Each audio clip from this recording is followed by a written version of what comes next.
Mga labot na tinampo na pigrereklamo sa sarong barangay sa Bulan, Sorsogon, pig-aksyonan na kan DPWH. Paburubagong kamugtakan kan panahon, saru-subuot sa nakakaapektar sa haloy na patrabaho kan ahensya. Uyan report ni Rosie Nieva. Haros pirang bulan ang reklamo kan mga residente asin motorista ang mga labot sa tinampong ini sa Golpeo Street Zone 5 Bulan, Sorsogon. Garo nga ni nagserbi naman ining plat, hulitaan ibas sa mga labot pigtubuan na nin mga duot. Sigon sa mga residente, enot na ining piglabutan kan DPWH, alagad dain na naipadagos ang patrabaho. Paliwanag man kan DPWH 2nd District Engineering Office, ang mga pag-uuran kan mga nakaaging bulan, ang rason kaya dainin dabastan na ipadagos ang patrabaho. Apuera kaini, nagkaigwa subuot nin revision sa original plan kan tinampo asin drainage system.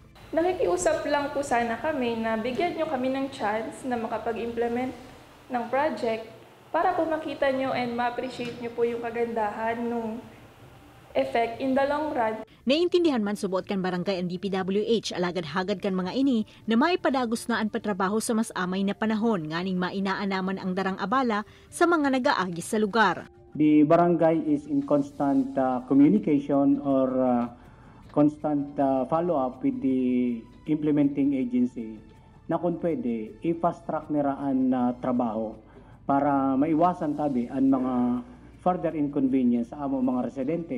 Sa ngunyan man tang daipa na ipapadagos ang patrabaho para mientras na munang pigtakpanin daga kan DPWH ang mga labot sa tinampo. Asin kung magduro-diretso na ang magayon na panahon, posible subuot na maipadagos na ang trabaho ngunyan o sa masunod na simana. Ini si Rosie Nieva, Balitang Bicolanja.